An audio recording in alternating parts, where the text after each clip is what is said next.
পৃথিবীতে সব ধরনের অভ্যাসের চাইতে সবচেয়ে মারাত্মক হচ্ছে কারোর সাথে কথা বলার অভ্যাস। এই অভ্যাসটা দু একদিনে হয় না, নিয়ম করে রোজ একটু একটু করে কথা হয়। তারপর আস্তে আস্তে মায়া জন্মায়, আর মায়া জন্মাতে জন্মাতে তখন তা নেশায় পরিণত হয়। ঠিক তখনই তা কেবল অভ্যাসে রূপ নেয়। এই যে কারোর সাথে কথা বলার যে অভ্যেস আপনার অজান্তেই সৃষ্টি হয়, আপনার ভালো থাকার সম্পূর্ণ নিয়ন্ত্রণ আপনি হারিয়ে ফেলবেন। তখন কথা হওয়ার মুহূর্তে হঠাৎ কথা না হওয়া আপনাকে চরম ডিপ্রেশনে ফেলে দেবে। নিঃশ্বাস নিতে কষ্ট হবে, কোনো কিছু ভালো লাগবে না, হুটহাট মন খারাপ হবে।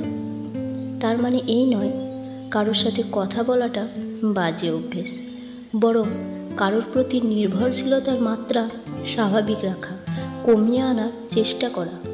কারোর সাথে কথা বলতে বলতে আপনি কখন যে তার মায়ায় পড়ে যাবেন বুঝতেই পারবেন না।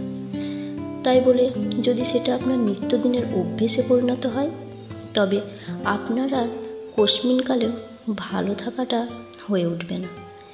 কথায় মায়া বাড়ে, আর মায়ায় লেপ্টে থাকে যন্ত্রণা, একাকিত্ব, বিষাদ। যদি মনে হয় কারোর প্রতি একতরফাভাবে আপনি ডুবে যাচ্ছেন, তবে নিজেকে থামান, নিজেকে ততটুকুই নিয়ন্ত্রণে রাখুন যতটুকু নিয়ন্ত্রণে থাকলে হুট করে কথা বলা বন্ধ হয়ে গেলেও অন্তত নিজেকে নিঃস্ব বলে মনে হবে না।